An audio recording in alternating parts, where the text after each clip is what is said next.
Sud prend le contrôle de Sud-Est. Cap Sud avec Philippe et Mario pour booster votre journée. Des infos, des cadeaux et un max de bonne humeur. Cap Sud. Cap Sud 10h03, vous êtes dans Cap Sud sur Sud-Est Radio et nous allons tout de suite retrouver notre invité. Nous avons annoncé depuis le début de la semaine. Il est là dans nos studios, donc nous allons faire connaissance avec lui. C'est vrai que vous avez plus l'occasion de le voir sur les médias, l'entendre dans d'autres émissions et même aussi à la radio. Mais aujourd'hui, on tâchera d'en savoir un petit peu plus sur Johnny Ajar, qui est notre invité, Philippe, aujourd'hui. Oui, c'est avec beaucoup de plaisir que nous recevons ce matin Johnny Ajar. Johnny Ajar, je crois que la Martinique entière le connaît. Mais est-ce qu'on le connaît vraiment? Tout le monde sait que Johnny Ajar, c'est un métamoniaque du PPM. Mais est-ce qu'on sait plus de lui? Je ne suis pas si sûr. En tout cas, l'émission a pour vocation, de toute façon, dans un premier temps, de faire connaissance avec nos invités, d'aller plus en profondeur dans la personnalité. Et puis, on va évidemment, en fin d'émission, parler un petit peu de politique, puisqu'on ne peut pas ne pas y passer. Johnny Ajar, bonjour. Bonjour à toute la Martinique. Voilà. Alors, la première question, Johnny Ajar, qui êtes-vous? Ouais, bonne question. C'est une question qui n'est pas simple. Me définir moi-même, c'est déjà compliqué. Bien, écoutez, je suis martiniquais d'abord, parce que né en Martinique, de parents d'origine syrienne. Donc, mes parents sont originaires d'un petit village de Syrie qui s'appelle Saouda. Mon père était une famille de tailleurs de pierre.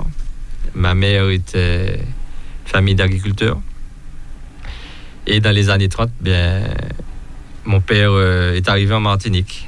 16 000 kilomètres par bateau, puisque à l'époque, pour côté ni avion, c'était même Maëla, quoi. Maëla, c'est chaud, quoi. 16 000 kilomètres. Et il avait déjà un frère en Martinique, et il s'est installé, et il a fondé une famille avec 5 enfants. Je suis le dernier, donc d'une famille de 5 enfants, 3 garçons, 2 filles. Et bien, je suis quelqu'un qui n'aime pas parler de lui parce que je préfère rester dans l'humilité. Bon, j'ai 2 enfants, deux enfants. Je suis enseignant de profession, effectivement. J'ai une activité associative extrêmement importante depuis toujours. Je suis un passionné du football, comme on dit en Creole. Moi, c'est un chien boule. Enfin, ou même qu'à jouer boule. Ah, moi, qu'à jouer boule toujours. Même si m'a attrapé en opération rupture ligament croisé au football.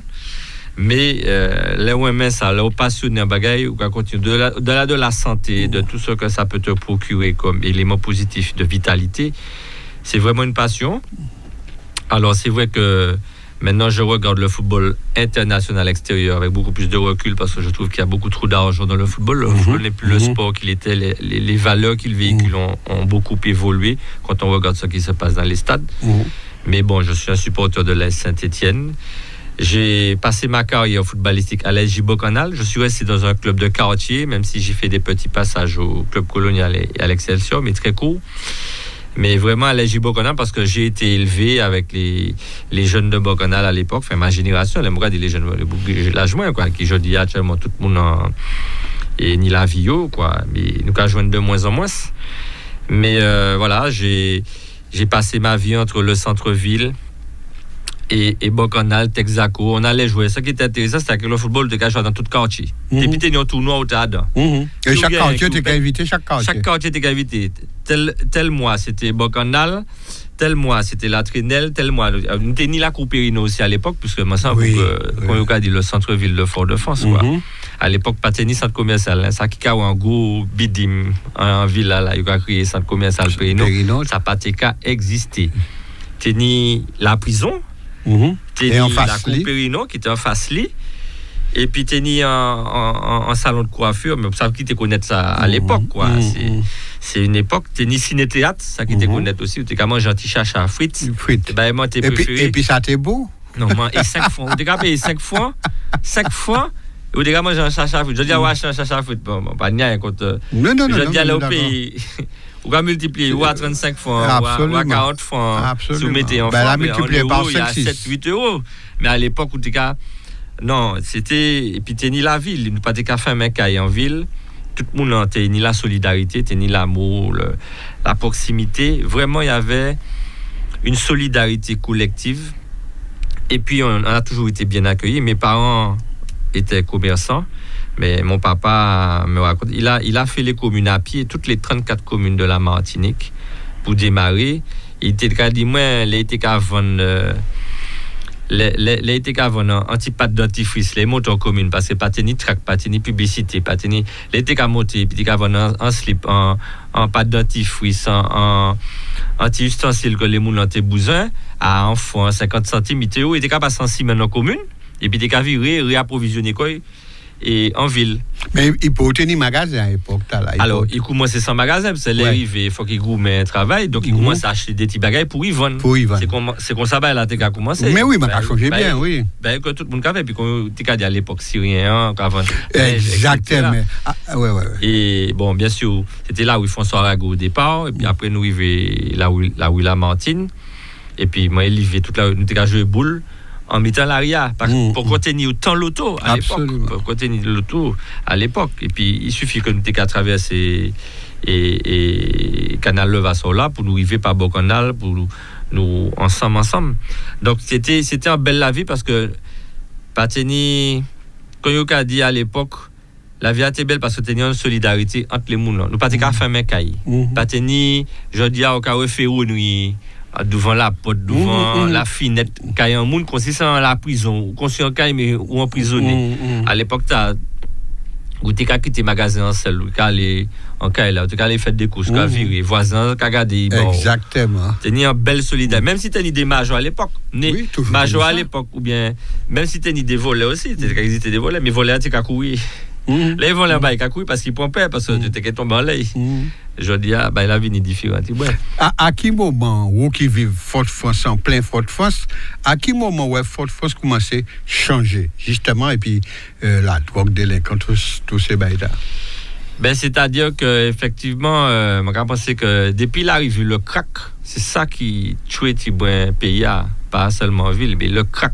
Parce que les bourgades qui ont fait mes zeb, à l'époque, drogue, c'était zeb. Donc, marijuana, quoi. Mais ça n'a pas tenu ampleur crack là qui a détruit neurones cerveau les moulins. Donc, on va dire que moi, je me rappelle plutôt vers la fin des années 90, comme ça, parce que c'est là où le crack est arrivé, a commencé à détruire les neurones. On a vu des gens, même dans notre voisinage même, il est tombé dans le crack là, il a venu. Il n'est pas en bêtise. C'est différent, il n'a pas en bêtise, c'est bien. Puis il a commencé à partir en difficulté, mais nous vivons aussi des périodes où de l'eau est monté, puis grâce à Césaire, mais à l'époque, moi, je n'ai pas fait politique. Je vais avouer que je parti en les politiques, pièce. Je suis en jeune étudiant, je fait études en Guadeloupe, et je fait études au lycée Chelcher aussi. Je trappé chance, je peux dire ça aujourd'hui actuellement, parce que là, regarde le lycée Chelcher aujourd'hui, je trappé chance, fait toutes études moins, c'est mieux au collège, dans le privé, mais après, je fait l'étude au lycée Chelcher. Je prends un bac scientifique, je fait études mathématiques. Bon, moi sorti puis en licence, mais et puis moi commencé à travailler. Les parents moi étaient commerçants, mais là tes a commencé à venir difficile les commerçants parce que tenir la concurrence, les centres commerciaux qui commençaient à installer à l'époque. Moi quand songer la galerie arrivée, c'était un grand centre et les centres-villes, les centres-bourgs commençaient à attraper des difficultés par rapport à une concurrence commerciale qui commençait à développer et puis même internet mettait concurrence parce que tu as acheté aussi des différents bagages à l'internet, donc de moins en moins tu as acheté linge. Mais les parents moins continuent de travailler et puis bon, les parents moins la vie était qu'à venir plus raide et que le commerce était qu'à venir plus raide, la concurrence était qu'à venir plus forte, ce qui fait que mon parent était comme moi dans le commerce. Et puis moi tes années moi t'aimais aider moun, c'était qu'on la matin moi parce que maman moi tenait en manière et mon père que jamais oublié ça, là il était en Syrie soldat, il était envoyé au champ chercher et fruits, légumes, là il est parti. Il a plein panier, mais là, il viré. Chaque monde là, il joue en la route là, il baille ceci, il baille cela, il baille cela. Ce qui fait que les riverains, quand il apparaît, et puis il a gondé les parents, il a gondé, mais il ouvre, il cherche baille, ou viré, panier vide, panier dedans, parce que il était distribué quasiment tout. Je pense que moi, pour tenir un check comme ça, donc je vais aider les moulins, comment TP. moi t'es toujours de bonne volonté et puis nous essayer d'aider et puis c'est ça qui fait que peut-être que moi t'ai en âme à soutien l'autre là qui était qu'à venir en face moi raille l'injustice raille vraiment l'injustice raille le mensonge raille la domination et moi t'es qu'à toujours gourmet puis les plus petits contre les plus forts des enfants tenant en tournoi en handball mon quand il fait un petit boug quand un type femme m'a dit mais non monsieur je peux pas un type femme quand jeune bol que profite en un type femme eh ben moi c'est celle bouga m'aller jouer puis type femme là mais vous savez que nous tchébéo les bouga nous fait la fête puis jusqu'à la fin match là parce que yo comprend était écraser nous et puis moi c'est celle bouga là type femme mal aller jouer puis et puis nous il va tirer comme nous donc voilà quoi Et dans la vie associative, vous participez à dans l'association ou bien pas jamais là ça? Non, mais tu as participé en les petits bras associations, mais surtout pas côté Bocanal. Parce que c'est là maintenir les camarades moins, amis moins, nous parce que nous t'ai fait dévirer. Les tennis cyclone, nous t'es en l'aria. Nous t'ai les jeux boule la coupe non les tennis vent tennis cyclone, nous vive cyclone David. Et puis grâce à ces ailes, c'est vrai que l'eau t'est monté vite en ville. Et puis grâce à ces ailes, nous vivons en temps où l'eau pas t'est monté encore en ville. Donc nous vivons trapper en rouspel. Et par rapport à ça, bien la vie a vraiment été belle à l'époque parce que moi t'ai levé bon nez aussi, me j'ai puis papa moi pour aller en marché quoi. On allait dans le grand marché couvert du centre-ville. On allait, c'était très tôt, c'était 4h, 5h du matin. Et c'est là que tu rencontrais tout le monde. Et puis, moi, t'es qu'à manger. Bon, ben, les gens m'ont oublié ça parce qu'à l'époque, t'es ni le Crédit Martinique encore face à la savane. Et t'es ni des madames, t'es qu'à vendre chadouan. Tête chadouan. Ouais, combien ça coûte actuellement? Mais les gars, mon parent, j'ai cité 3 fois. Moi, regardez, nous avons acheté ça pour rien à l'époque. Ça, t'es qu'à dire vrai parce que les parents m'ont acheté en louche. Tête chadouan et chadouan pas tête en louche chadouan enfant de l'époque. Ouais. Eh ben moi quand je parce que moi t'aimais ça en l'eau et chaque le papa moi t'ai amené moi monter et la banque et ben nous t'ai passé devant madame là nous t'ai acheté et puis moi regardé tiens moi qui moi là bon. Ouais, il a payé l'or jaune. Ah oui, ça voilà. c'est l'or plus que l'or. Voilà.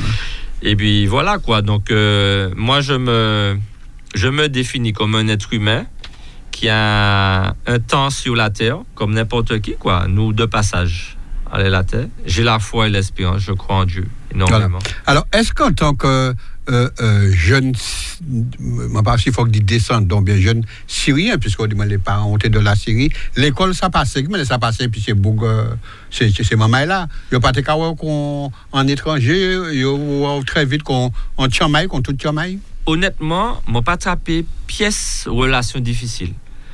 Mon intégration était parfaite depuis le début, quoi. Les camarades, moi, j'ai actuellement, mais d'ailleurs, il y a fâché les CEO et puis moi, et puis en mon cavini dit en parole, en les coulait moi, on les en bagaille. C'est yo capable. C'est yo capable. Regardez qui ça arrive ici. Mais c'est non, mon intégration moi parfaite puisque en fait là nous t'étais boulom, nous t'es qu'à vivre et nous t'es qu'à vivre, nous t'es qu'à sortir, nous t'es qu'à profiter. Ou t'es qu'à aller, nous t'es à l'époque la coupe et nous t'es des pieds marin. Nous t'es dans tamarin si, pas tamarin si. Et puis bon, tout ça disparaît. Nous t'es qu'à manger mango, nous t'es qu'à manger goyave, nous t'es qu'à manger fruits. Bah là t'es pour rien, bah là t'es gratuit, bah là t'es constant. Nous t'es aller prendre les tchètes. À l'époque, la française. C'est pas bon. Je veux dire, nous qu'à éviter ce genre de mots. Mais bon, mais à l'époque c'était là. Bon de la mer, bon. Mais non, l'intégration a été totale et parfaite. Et franchement, je n'ai pas ressenti, sinon peut-être au début, mais pas dans mon secteur, pas dans mon quartier, pas dans ma commune. Mais c'est vrai que des fois, à des moments, tu as en parole sale blanc. Et en tout cas, il y a un pays où tu es arrivé à certains moments. Mais ça n'a pas duré très longtemps. Et ça m'a fait me poser la première question parce que m'a dit les m'arrivé parce que les m'a pris avion la première fois m'arrivé là-bas douanier a commencé à contrôler moi m'a pas foutu non moi les m'arrivé Paris yo contrôler moi yo contrôler yo vider tout sac moi pour garder qu'on s'y monté. Et c'est en quelle année ça? Ah ça remonté dans les années 86 puisque nous t'es monté déjà et puis un petit peu NSS. Et puis 86 moi pas voyagé au départ mais 86 et puis 92. Mais c'est là moi ressenti que là tenait en bizarrerie, qu'a dit bon, les mots en France, yo quand était de salle arabe Et là, mon Martinique, il était regardé moi comme blanc. Donc, il est moi allé en Syrie, parce que moi, pas jamais allé en Syrie, malheureusement. Enfin, si moi allé en Syrie un jour, c'est-à-dire, moi, tu peux imaginer que si demain, moi allé en Syrie, il y a dit, moi, comment c'est un étranger, moi, pas capable de parler syrien, moi, ni famille là-bas, sa famille, papa, un maman, moi. Mais, moi, pas capable de parler syrien. Donc, là-bas, en Syrie, moi, j'étais un étranger, France, moi, j'étais un sale arabe, et Martinique, moi, j'étais un blanc. Donc, l'homme de nulle part. Moi, pas dit patrie. Donc, effectivement, et puis bon. Mais je suis profondément humain et aujourd'hui, je pense que... Et c'est vrai qu'à l'époque, il n'y avait pas du tout ce côté-là. Et j'étais au collège, au séminaire au collège, il y avait aussi des béquets. J'ai pas eu de problème du tout. D'aucune... La question de la race ne se posait pas du tout, ni en termes de couleur, ni en termes de personne, ni en termes de personnalité.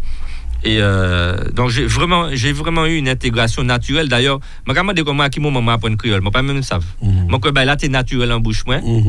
Et moi pas surtout que les partis en France quoi parler mais vous parlez le créole. Et puis il y a brodé donc ça te fait un peu rigoler. C'est vrai que tu te rends compte que ton accent est un peu différent parce qu'on parle un peu plus lentement. Que le français qui a un hexanome, mais chacun a sa langue locale, quoi. Le Marseillais parle aussi avec son accent. Et c'est vrai que, bon, naturellement, on ne se rend pas compte. Et bien, quand on grandit comme ça, mais je me sens profondément martiniquais. D'ailleurs, mes enfants sont métis, donc à la fois indiens, martiniquais, syriens. Mais je pense que la force de la Martinique, c'est cette richesse pluriethnique et cette diversité culturelle qui donne. Alors, je vais peut-être perdre une certaine culture syrienne parce que moi, pas ça fait manger. Donc, je mange arabe là. Donc, à un moment donné, je ne pourrais plus transmettre. Bon, mon pas ça fait manger tout coûte au-delà. La cuisine, non, c'est pas fort. C'est pas fort, ouais. Bon, chaque monde a une qualité. Absolument. Mais ni des bails on peut faire. Mais en termes de manger, c'est bail très simple. Aux étudiants, c'est pâté pipoule, diri, pâte poule, voilà, cassoulet, anti-salade, anti-zé, anti-omelette. Bon, voilà. Donc voilà, j'avoue que j'ai passé une très belle enfance. Très bien. J'ai beaucoup de très très bons souvenirs et avec tous mes amis que je vois beaucoup moins parce qu'effectivement quand on a des responsabilités, quand on devient père, quand on a une profession, quand on a une vie, oui, on prend du recul. On prend beaucoup de recul et on s'occupe de sa famille, on élève nos enfants, on s'occupe de nos parents qui ont vieilli, qui ont grandi, qui ont besoin d'aide. On essaie d'apporter notre soutien aux gens qui sont proches, en restant des êtres humains, mais on a perdu la relation de proximité avec nos amis d'enfance qu'on voit beaucoup moins parce qu'eux aussi ont leur famille, ils ont fondé leur vie. Alors surtout quand ils ont quitté la Martinique et qu'ils sont partis en France faire leur vie, quoi. C'est bien qu'arrivé, là, pas à trouver travail en Martinique pour écouter au Galice en France. En France, mais justement, d'où question, moi, à pièce moi, ça n'a pas vu nous l'idée de partir en France contre tout le camarade. Moi, honnêtement, première fois mon parti, c'est les morts pour bac, moi. Tout camarade, moi, parti faire l'étude en France. Et m'a dit ouais, moi t'as envie de rejoindre comme mais moi c'est un boug, moi j'aime la compagnie, moi j'aime rigoler, mais moi j'aime ni moun quoi, mais moi j'aime aller des côtés, moi et puis des camarades. Et il m'a dit bon, ma capacité de faire l'étude même côté à Kyo. Et puis à l'époque c'était quand même difficile parce qu'à l'époque on ne pouvait pas sortir de la Martinique. D'ailleurs les études supérieures en mathématiques il y avait pas ça en Martinique, c'était à Fouillol. D'accord, parce que c'était une université anti-Guyane, donc on n'avait déjà pas de pôle scientifique en Martinique, ou bien la France. Et même quand tu allais en France, il y avait un quota à mon époque. Dans les années 92, il y avait un quota des gens, des DOM. C'est-à-dire que ne pouvait pas prendre n'importe qui martiniquais qui était qu'à venir faire l'étude à l'université là-bas. Et puis, moi, t'es trappé en place Villetaneuse, dans un banlieue. Trappé en place l'université de Villetaneuse pour faire justement doc de mathématiques. Et puis, les arrivés là-bas, l'état là-bas, c'était la première fois, moi, vraiment, parce que la première fois, mon parti, c'était UNSS, donc moi, en tant que sportif, je passe un petit séjour. Les gens commencé à installer comme moi là-bas, moi, les gars, moi, Villetaneuse, ma sœur qui faisait des études supérieures là-bas, elle avait une petite chambre dans un foyer pour étrangers, ça s'appelle les foyers Sonacotra. Je sais, je connais. Donc j'ai fréquenté beaucoup d'étrangers, d'Africains, de Soudanais. D'ailleurs, mon meilleur ami à l'époque là-bas, c'est un Soudanais. Parce que là, nous tenions un boîte de cassoulet, pas tenir manger. Pendant toute semaine, on a partagé. C'est lui qui a acheté pain, marché cassoulet, il a acheté des tomates, il a acheté des œufs, et nous avons partagé. Et puis à l'époque, les parents pas envoyer l'argent qu'on a à présent. C'était plus difficile. C'était difficile, hein. Beaucoup plus difficile. Ah oui, je dis ça souvent autour de moi. À l'époque, l'on avion au parti. Ou presque faut démerder quoi. Ah oui, là-bas tu es livré à toi-même. Alors j'avais ma sœur, mais ma sœur travaillait dans un hôpital qui était loin, donc elle me laissait seule dans le foyer. Et quand j'ai vu comment c'était difficile, moi dit ouais là non. Moi les Guadeloupe plutôt. Bon, j'ai eu la chance que mes parents me permettent parce que des monde qui paient ni Fosta, payer billet retour aller inscrire au Guadeloupe et ça revenait moins cher aussi parce que je n'ai pas au fond trouvé de logement. J'avais trouvé une place à Villetaneuse, mais je n'avais pas encore trouvé de logement. Il n'y avait pas autant d'accompagnement associatif pour les étudiants qui partent aujourd'hui en France pour trouver des endroits où ils peuvent se loger à des prix convenables. C'était beaucoup plus difficile à l'époque. Donc, moi, t'es goût mettre en place dans l'université, c'était un premier bagaille, mais nous pas trouver logement. Là, moi, la vie est trop difficile, et puis que la vie a des cas coûté plus cher. Moi, dit bon, ce serait peut-être plus simple. Donc, je suis venu, j'ai fait mes études finalement en Guadeloupe, à Fouillol. J'ai fait 5 années d'études à Fouillol, en Guadeloupe, avant de revenir en Martinique. Mais je suis pas un nomade, je ne suis pas quelqu'un qui circule. Je suis quelqu'un, je me positionne toujours. De là où je suis né, je reste. Moi, vous savez, dès là où les certains monde, si où il va dans tel quartier, c'est dans tel quartier qu'on le vire. C'est là qu'il a vu, c'est là qu'il se souvient. Et moi, je ne connais que la Martinique. Et là où j'ai vu vraiment la différence, c'est que je regarde les rues du centre-ville de Fort-de-France, je regarde Fort-de-France et je regarde Paris, je me dis, mais ça n'a rien à voir. Mais rien à voir. Alors, aujourd'hui, je ne reproche rien à Paris, aux grandes capitales du monde. Mais c'est vrai que je me sentais tellement bien dans mon petit pied. Et c'est là où j'ai regardé, parce que dès là où tu es Martinique, tu dit, ouais, Pania et Martinique. Ouais, on vit de faire ouais, on fait là où fait mais ouais, Pania et un café. On a dit, ouais, mais on vous a le monde, où les sorties. Mais moi, mon petit ouais, j'ai mis 2 camarades comme ça qui allaient. J'ai mis même mon camarade étudiant, il y a 2 ans, il a fait le tour du monde. Il est revenu en Martinique. Ça m'a impressionné parce que c'est pas bête pour nous faire. Et puis finalement, c'est là où parti, où garder en France. La pluie, café fret, pani, soleil, les où on regarde dans le métro et Fidji les moun là, yo pas dire bonjour, yo regarder comme si y a la sous tomber à terre, yo pas même regarder et puis il y a la misère aussi parce que dans des grands métro certainement ni richesse mais sur il y a la misère qui a passé devant des moun et puis des tiamai, ou regarder ça. Il a dit mais c'est impressionnant. Il a dit maman quittez-moi retourner dans Caïman voilà parce que quoi senti Martinique c'est là où beauté Martinique, puissance Martinique, force Martinique et à dans l'environnement mondial là. Et c'est vrai que le fait de voyager, ça ouvre l'esprit aussi. Ça permet à d'autres de savoir comment tu te situes, de reconnaître ton identité et la valeur de ce que tu peux apporter au monde, tout en permettant un épanouissement individuel et collectif. Donc l'occasion pour moi de rappeler, avant de continuer avec Johnny Ajar, c'est notre invité du jour, Johnny Ajar, donc que vous connaissez surtout en tant qu'homme politique martiniquais de la tendance PPM. Et nous voulions, comme chaque mercredi dans notre émission, donner une autre image de l'homme politique, savoir un petit peu plus qui il est, et c'est ce que nous sommes en train de faire, et on en apprend de belles de Johnny Ajar. Déjà, je ne le connaissais pas du tout, et je pense que vous non plus, sous cet angle-là. En tout cas, Johnny, alors je vais revenir à une question qui, déjà, moi, me turlupine, et je pense que c'est pareil pour nos auditeurs. Là où tu es gentil beaucoup, nous avons vu avec les parents, vous dites, mais papa, tu es parti en commune, qu'avant de machin. Est-ce qu'à cette époque, vous avez connu la misère, vous avez connu l'entre-deux, je n'ai pas osé dire la richesse, peut-être que je ne peux pas connaître la richesse, mais ou pas élevé en misère à période tard? Non, je vais être honnête, je ne peux pas dire que mon père a peut-être que quand il est arrivé au début, c'était difficile, au tout début, parce qu'il était tout seul. Avant de trapper madame et puis il était tout seul, mais il a construit. Et il a construit un petit peu son activité et est devenu un commerçant. Non, je ne peux pas dire que j'étais dans la misère quand je regarde les logements indignes de l'époque, puisque j'ai assuré aussi dans les années 90, fin 90, le recensement à Fort-de-France en tant qu'agent recenseur, en tant que jeune. J'ai vu un certain nombre de personnes qui habitaient dans des logements. C'était extraordinaire. Je ne connaissais même pas les hiérarchies, la résorption de l'habitat insalubre mis en place par Césaire, Letchimy et la CEMAF à l'époque.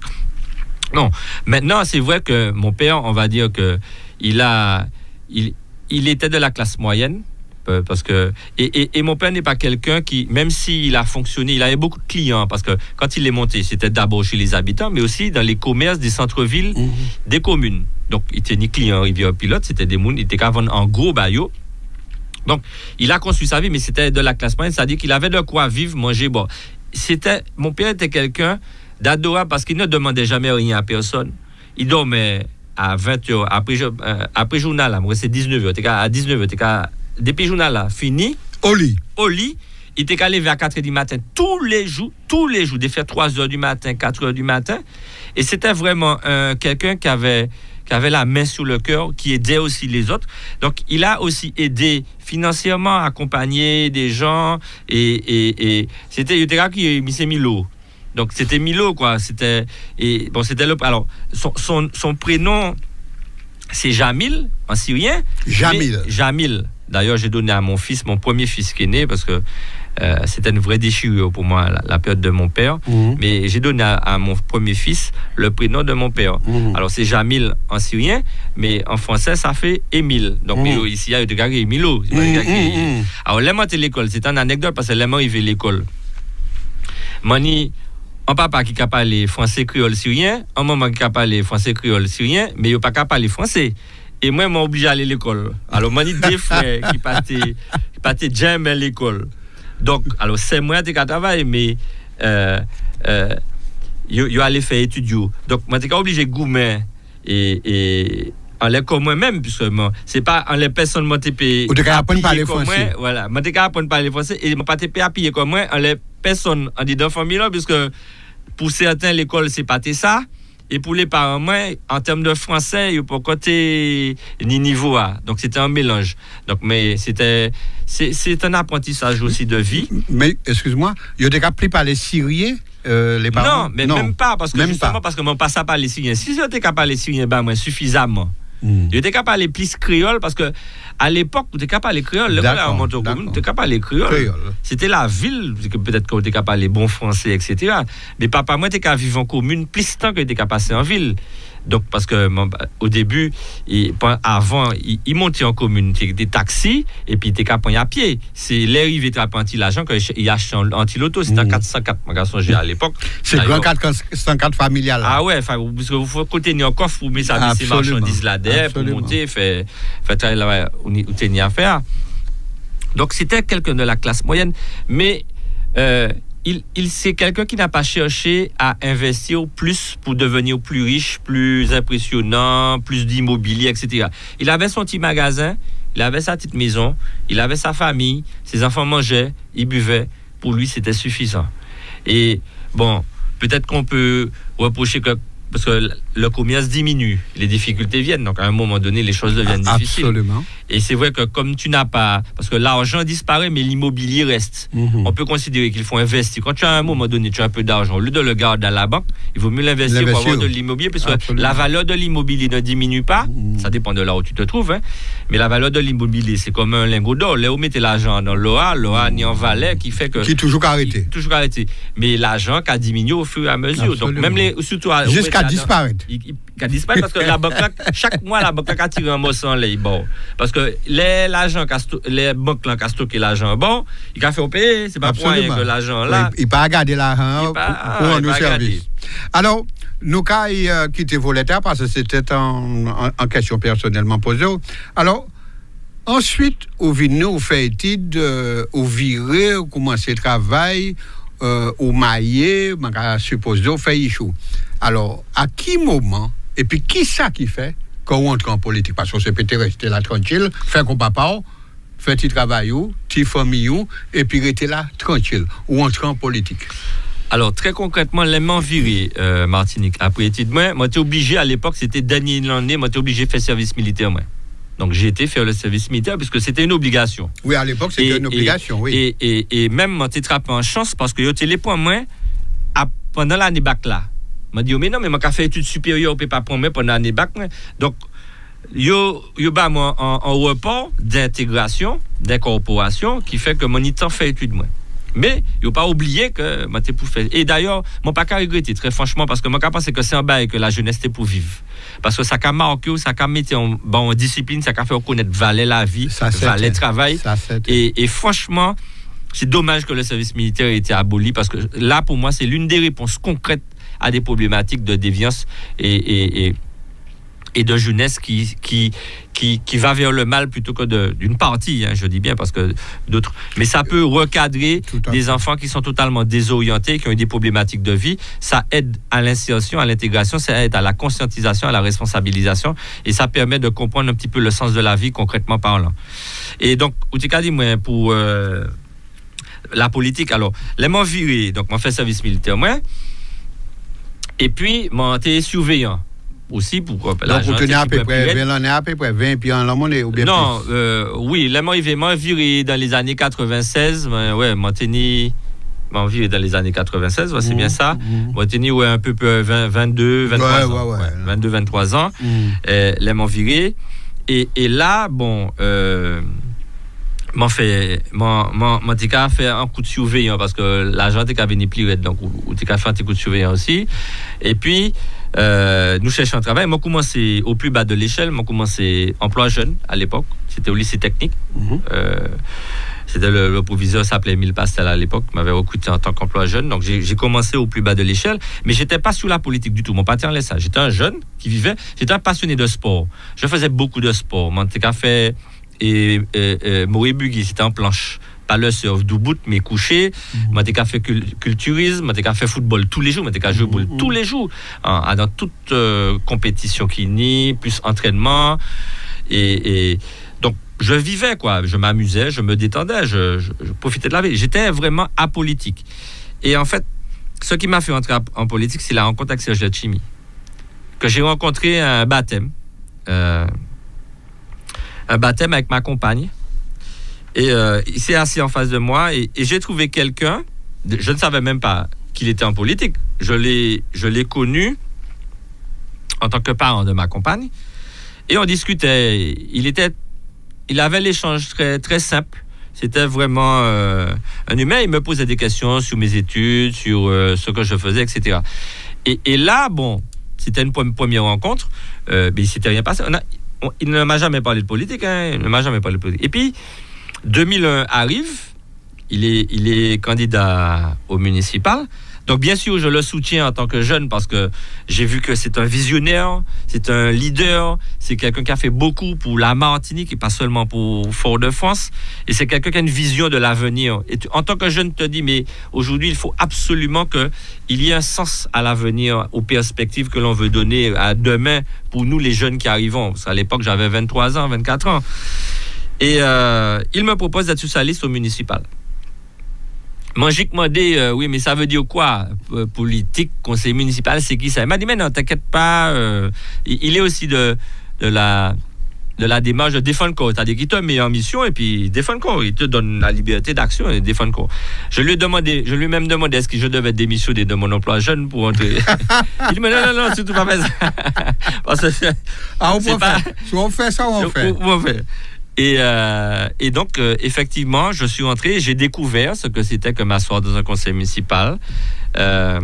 J'ai eu la chance de fréquenter quelquefois Aimé Césaire. Je suis d'un tempérament quand même timide. Je ne m'approche pas des grandes personnalités, des gens qui ont une dimension que je ne connais pas. Je n'aime pas avoir honte. Mon père m'a fait honte. Débat, m'a pas fait moi la vie, c'est fait moi honte et puis mon petit bas moi et puis mon raïs. Alors pour yo pas faire honte moi si m'a parlé en monde dit moi mon doué en centimes en euros. M'a baisser tête moi si mon doué en l'argent un jour c'est comme un problème en tête moi c'est impossible que ça. J'ai beaucoup d'éthique et de moralité. C'est le sens de ma vie aujourd'hui parce que il faut donner l'exemple aux autres. Et le fait d'avoir rencontré Serge Letchimy, il m'a mis dans le bain. J'étais même pas encore au PPM. J'étais même pas au groupe PPM. Et 3 mois après l'élection des municipales qu'il a gagné brillamment en 2001, je se rappelle que Marie-Jeanne était descendue à Fort-de-France pour se présenter contre Serge Letchimy à Fort-de-France, alors qu'il était déjà président de région, qu'il était déjà maire de Rivière-Pilote, mais quand même il est descendu à Fort-de-France. Et donc avec cette victoire-là, 3 mois après, je crois que c'était l'Aventure qui était conseiller général, mais il avait, je crois, un problème de cumul de mandats déjà, donc il devait démissionner parce qu'il avait déjà trop de mandats. Et puis on m'envoie au cantonal contre l'Aventure. Moi, fait 2 mois élection, je lui dis, mais allez, Goumet contre l'Aventure. Et l'Aventure avait gagné de 93 voix d'écart. Il m'avait battu de 4. Et là, on s'est dit, bon, là, il y a un coup à jouer. Avec plus de préparation, moi, j'ai 15 jours campagne. J'étais fini gain municipal en mars, mon co-élection faite en juin. Donc, tu as eu 15 jours de campagne officielle. Et donc, je me suis prépositionné sur le canton de Fort-de-France, ça s'appelle le 3e canton, le canton du centre-ville. C'est un canton qui est toujours resté à droite pendant 70 ans. C'est-à-dire que même avant l'Aventure était déjà le conseil général de ce canton depuis 19 ans à l'époque. Et le canton était quand même à droite depuis 70 ans. C'était le seul canton que le PPM n'a jamais pu gagner sur les 10 cantons de Fort-de-France. Et donc là, on m'a dit, bon, tu as une mission, il faut que tu te battes, donc il faut que tu gagnes ce canton. Donc moi, Goumet, m'a fait tirer pendant 3 années, tirer, ça m'a permis... bon, j'avais un avantage, c'est que bon, c'était mon secteur. Moi, t'es à jouer boule Couzanville, moi, t'es à jouer boule Desclieux, moi, t'es à jouer boule là, et puis boule La Folie c'était quand même moins. Alors, Bocanal, pas en content, mais moi, pas en content. Mais moi, effectivement, les Moun Bocanal, là, c'était famille moins, quoi. Jusqu'à actuellement, tous mes amis, moi, les Francis, les Guy André, les Jean Lambert, toutes ces bouctas qui là, c'est ma famille, elle est à Bocanal. Je suis un enfant de Bocanal. Je suis reconnu comme un enfant de Bocanal. Et donc, yo poté moi, puis nous gagnons 3e canton en 2004. Première fois, c'était une grande victoire. Nous gagnons 3e canton en 2004. Et j'avoue que je me suis rendu compte de l'utilité de la politique. Parce que ne pas s'impliquer en politique, c'est laisser les autres décider pour toi. Absolument. Et après, on va venir dire... Pourquoi vous voyez la boue? On va dire pas bon, mais en même temps, là, on pas impliqué comme ça, ou pas ça pas qu'à regarder où. Mais où les balles a changé. Mais qui m'en est où les balles a changé? Et j'avoue, mon premier regard, c'est de dire que je suis entré en politique pour essayer de changer le monde. Même si c'est utopique. Mais Césaire parle bien d'utopie refondatrice. Il te faut avoir un objectif dans ta vie. Tu vas passer, 80 ans, 90 ans sur Terre. Qu'est-ce que tu fais? Tu peux être égoïste, penser à toi-même et te dire, bon, je vais faire ma petite vie personnelle, familiale, je vais faire mes enfants, je vais faire mon travail et je vais m'amuser, me détendre et puis m'occuper de ma famille. C'est un choix que je respecte et qui est légitime et humble et correct. Au moins s'occuper de sa famille, de ses enfants, faire grandir ses enfants. Mais, c'est une phrase... que je répète tout le temps, tous les hommes ont même droit, mais du commun lot, c'est en plus de devoirs que d'autres. C'est-à-dire que des moun a dans un groupe, moun, qui n'y des obligations, des devoirs. Parce que si tout le monde a occupé des familles, qui est-ce qui va s'occuper de la société, du peuple en lui-même, qui va faire évoluer le peuple, le conscientiser? Et c'est là, en lisant Césaire, c'est là où je me suis impliqué, c'est là où je me suis rendu compte que j'étais... Parce que je n'étais pas au PPM au départ quand j'ai été élu en 2001. Je n'ai pas pris ma carte au PPM, j'étais pas dans un parti politique. Et quand j'ai découvert, au-delà de la valeur du leader Letchimy, la valeur de Césaire, Darcy, tout ce que les autres ont fait, et même Lise à l'époque, parce qu'à l'époque, Lise était au PPM, au Parti progressiste syndical, c'était mon médecin de famille. Quand j'étais petit, c'est lui qui me piquait. Parce que lui aussi, il a son père qui est du même village que mes parents. Donc, il connaissait très bien ma famille, c'était le médecin de famille. Et donc, quand tu lis Césaire, quand tu te dis là, tu dis, mais non, mais on peut pas arrêter là. Il faut qu'il y ait des personnes qui s'impliquent pour que le groupe, l'ensemble, le collectif avance, pour servir de bouclier, pour aider, pour protéger. Alors, on n'a pas la valeur du Césaire, du Aliker, du Darcy de l'époque, mais Fanon dit aussi une phrase très importante. Chaque génération, dans une relative opacité, doit découvrir sa mission et décider de la remplir ou de la trahir. Et moi, je me suis dit que j'avais une mission, c'était de pouvoir m'impliquer. Déjà, je voulais changer le monde politique, parce que tout le monde a dit, ouais, là, en politique, on en politique, mais rien qui retient, rien qui profitait, qui là, et bako yo ka travail. Exactement. Rien qui bako yo ka travail, c'est famille yo, c'est yo, puis le petit peuple qui a souffert. Et j'ai voulu redonner de la noblesse à la politique. Parce que la politique, c'est noble. Et c'est pas la politique qui est malsaine, contrairement à ce que les gens ont mis dans leur tête. C'est des personnes qui sont en politique, qui sont malsains et qui donnent le sentiment que la politique, c'est malsain. Or, la politique, c'est quoi? C'est la gestion de la cité. Parce que quand tu as une ville, qu'est-ce qui sait combien d'écoles il faut, combien de crèches il faut, quelle sécurité il faut, quel transport il faut, quelle économie il faut? Parce que tout ça, ça s'organise. Hein. Comment donner du travail aux habitants? Toi, tu veux que ta famille mange, voilà. Tu veux que ta famille soit bien logée, tu veux que ta famille soit en sécurité. Mais c'est pas à l'intérieur de ta famille que tu vas pouvoir te garantir ça.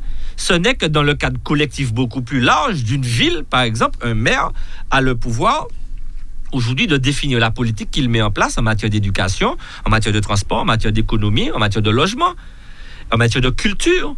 Quel type de développement sportif que tu veux pour tes enfants? Les activités aujourd'hui, on peut se plaindre des activités sportives qu'il y a, mais qui va développer les activités? Si on ne soutient pas le sport aujourd'hui, comment on va donner la capacité de s'épanouir à l'homme? Parce que c'est ça, au fond, quand tu regardes et quand tu lis Césaire, le fondement de notre présence sur Terre, c'est la dignité. La dignité de l'homme avec un grand H au sens collectif. L'épanouissement de l'homme. Parce qu'on peut se satisfaire d'avoir une voiture, une maison, et puis considérer que ça suffit. Mais on peut aussi vouloir aller et s'élever à un niveau de conscience supérieur au sens collectif, et que la solidarité, les valeurs que j'ai vécues quand j'étais jeune, parce que ça aussi, ça me manque. Même si je sais qu'on ne va pas retrouver le centre-ville de l'époque, la vie de l'époque. Mais on peut retrouver une solidarité, on peut retrouver une dignité humaine, on peut retrouver une espérance, on peut retrouver une foi. On peut trouver un épanouissement collectif pour que le moment que l'on passe sur la Terre soit le mieux que possible et qu'on fasse le bien sur la Terre pour aider le maximum de personnes. Et c'est ça qui me paraît fondamental aujourd'hui. Quand tu vois la misère que tu as, quand tu fréquentes, quand tu es dans la politique, tu vis des drames. Et au début, j'étais un peu comme ça. Moi, t'es qu'à prendre les problèmes, les moulins, en les poids communs. Mais t'es qu'à attraper mal tête. Mais on ne va pas vivre longtemps si on continue comme ça. Mais justement, à un moment donné, il dit mais non, mais arrêtez, parce que l'État a pas tenu. Donc, et moi, quand j'ai en face Darcy, t'es qu'à dire, moi, à l'époque, parce que Darcy, moi aussi, en belle palle, en belle force, Darcy, t'es qu'à dire, mais débat qui arrive au café politique. Un, ou qu'à divorcer, ou qu'à devenir célibataire. Absolument. C'est le premier bail qu'à prendre. Et puis, deuxième bail, ou qu'à finir débancher.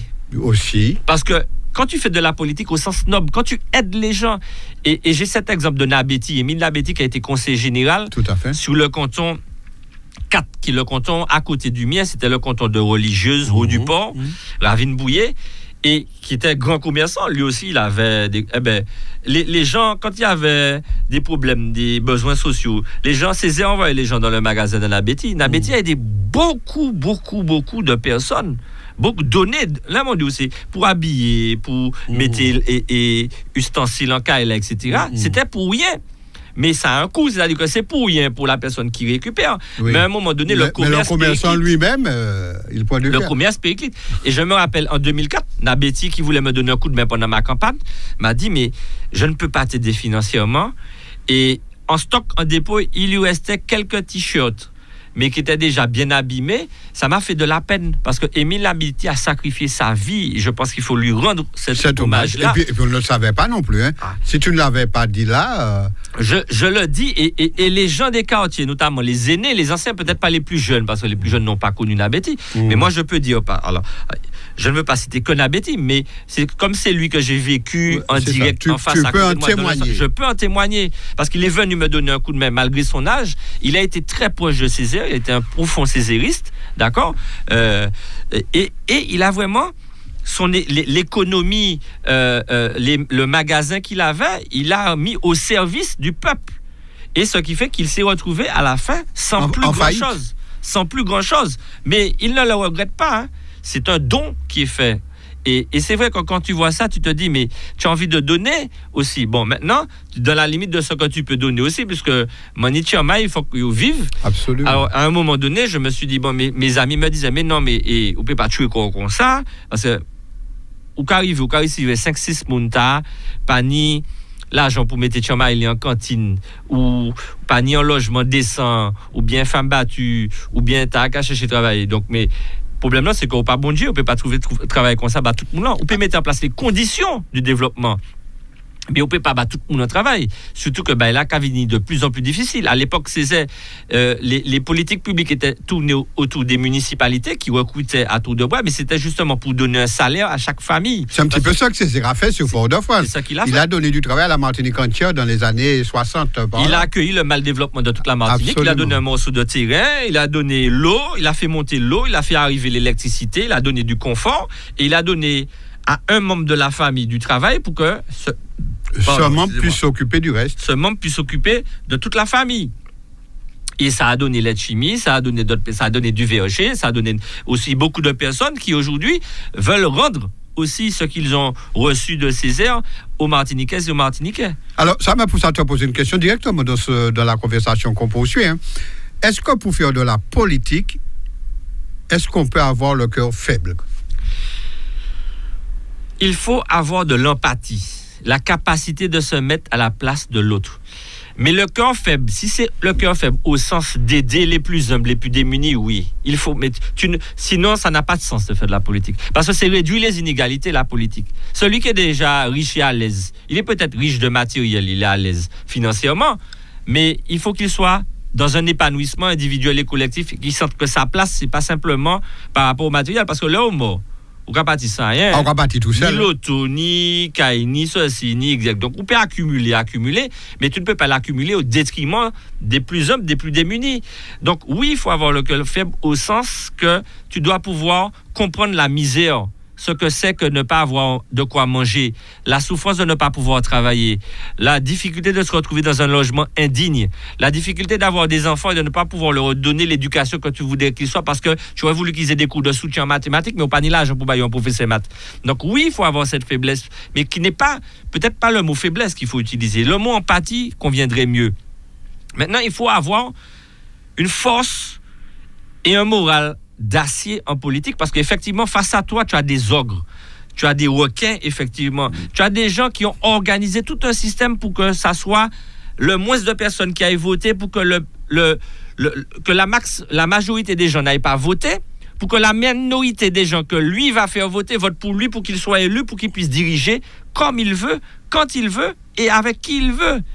Donc, aujourd'hui, il faut qu'on arrive à inverser le système où il faut que la majorité des gens aillent voter. Parce que exprimer son vote, aujourd'hui, ça a l'air naturel en Martinique. Parce qu'on est dans la démocratie, mais ce n'est pas naturel dans le monde entier. Il y a des gens qui n'ont pas ni droit de vote. Qui a goumé pour ça, qui pètent la vie pour ça. Et il y a des gens qui comprennent qu'il y a ni droit de vote, mais élections à organiser, une les a bourré, les gens les a élus par avance. Donc, il faut sortir de ces simulacres et imaginer que la Martinique a une chance inouïe, que chaque Martiniquais qui a l'âge d'être un responsable, c'est-à-dire la majorité, c'est 18 ans, c'est ce qu'on considère civilement, a cette capacité d'aller exprimer son choix dans un bulletin.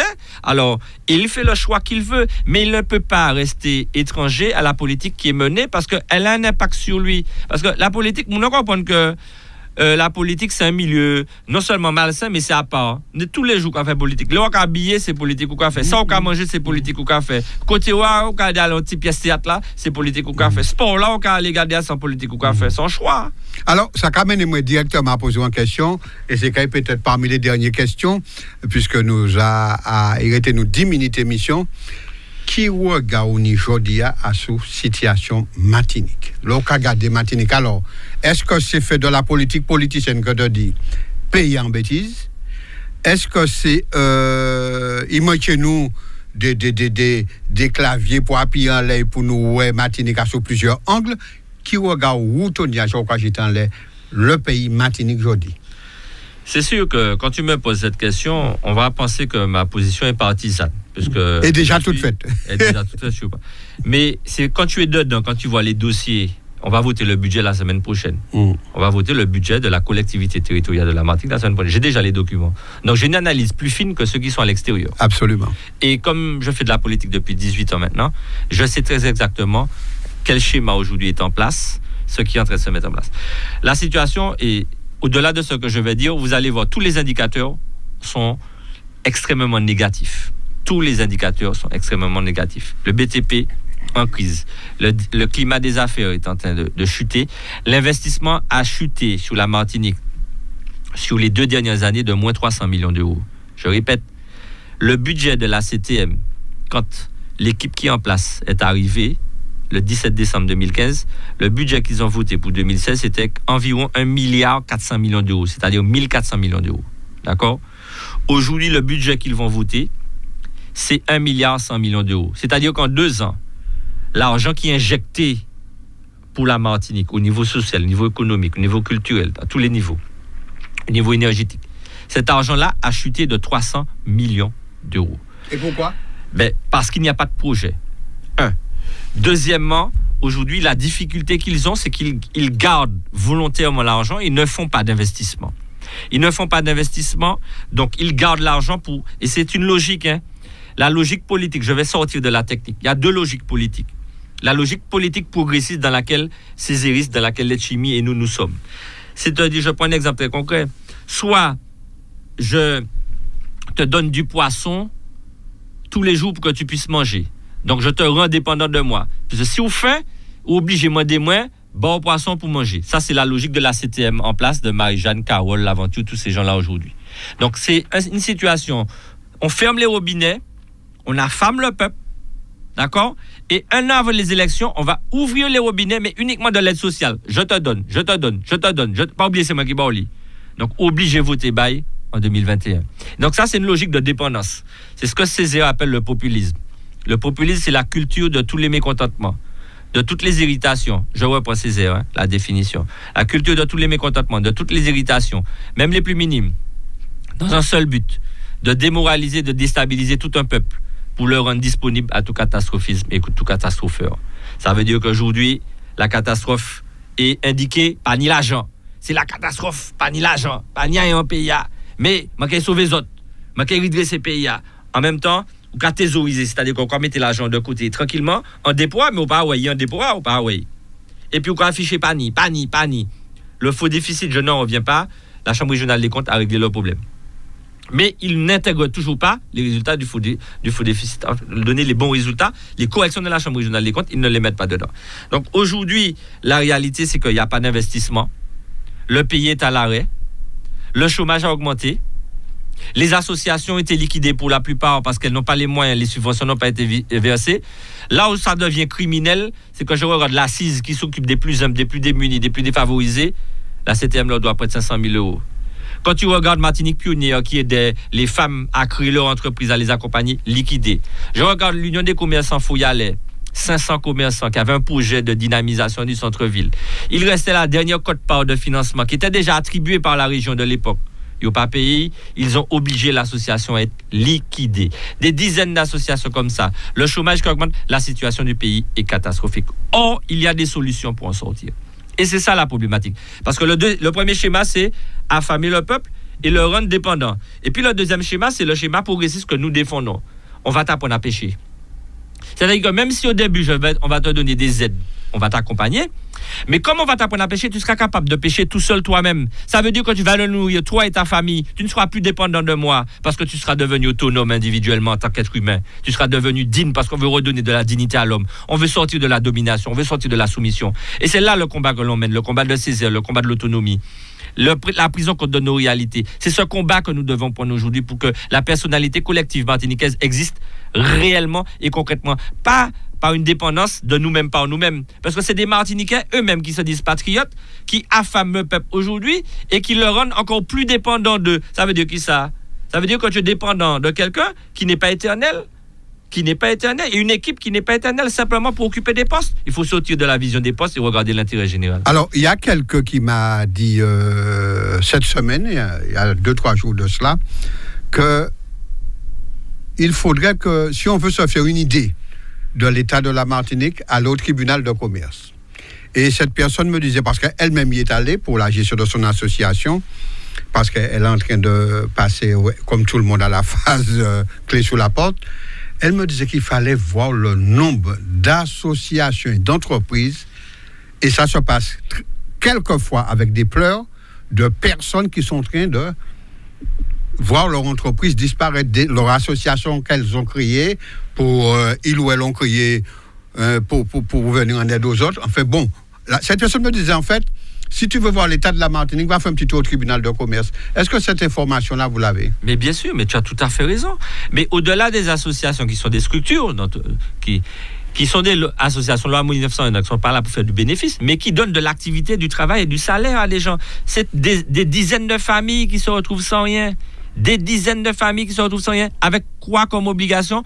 Aller vers la CTM pour demander des aides sociales. On est en train de créer justement le chemin qui augmente la dépendance des gens parce qu'ils seront incapables de vivre de leur propre salaire. Parce que c'est ça, l'autonomie, c'est cette capacité de te donner. Quand je t'apprends à pêcher, je te donne un salaire et avec ton salaire, tu fais ce que tu veux. Tu ne dépends pas de moi.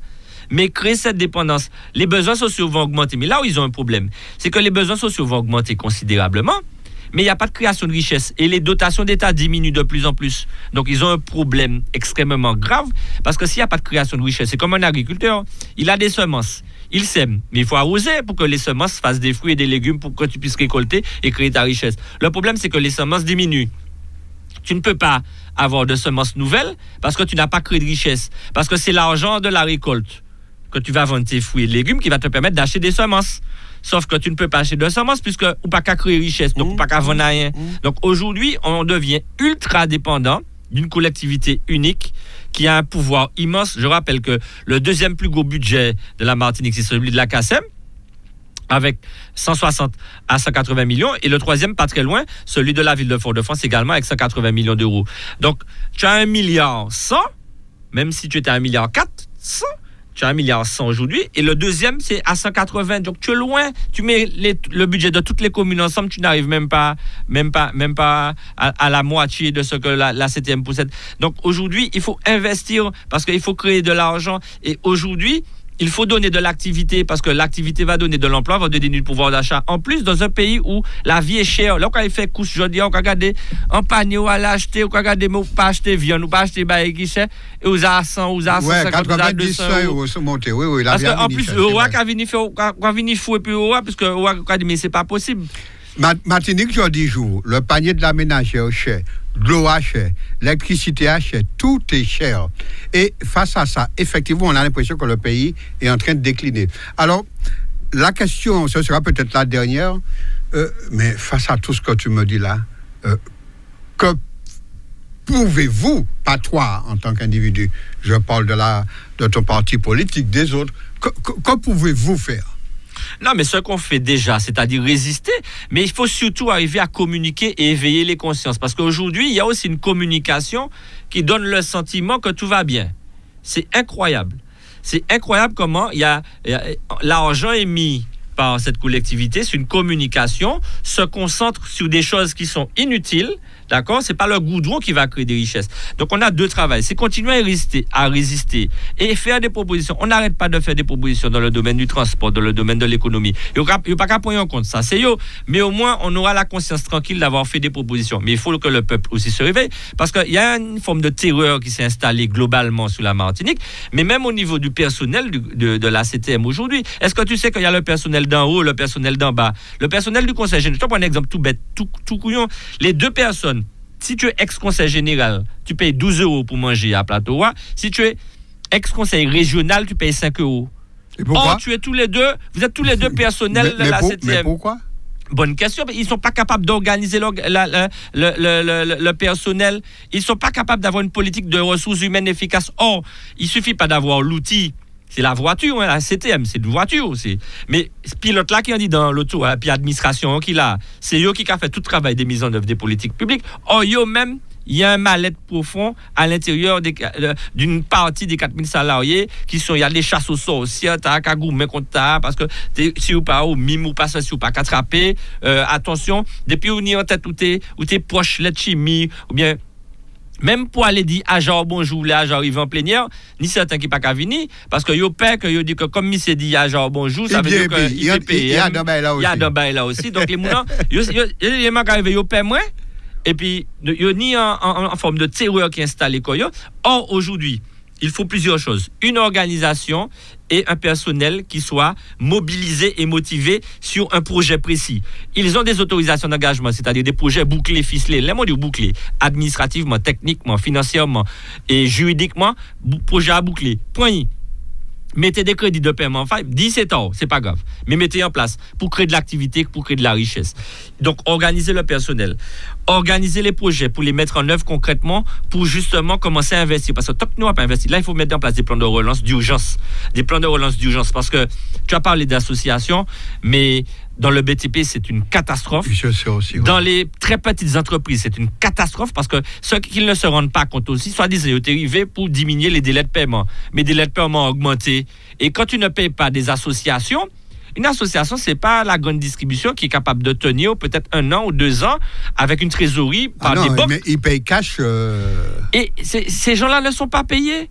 Donc, les gens ne peuvent pas, il n'y a pas de trésorerie, donc ils sont obligés d'être liquidés. La clé sur la porte. Donc, et aujourd'hui, comme les mairies ne peuvent plus recruter, parce qu'à l'époque de Césaire a pris la responsabilité de recruter dans les municipalités pour justement aider et donner un salaire. Mais aujourd'hui, ce n'est pas possible. Donc, si tu ne permets pas aux gens de créer leur propre activité, comment tu vas faire? Oh, tu as des richesses. Tu as un potentiel aujourd'hui naturel qui est extraordinaire en matière d'énergie renouvelable, en matière de biodiversité.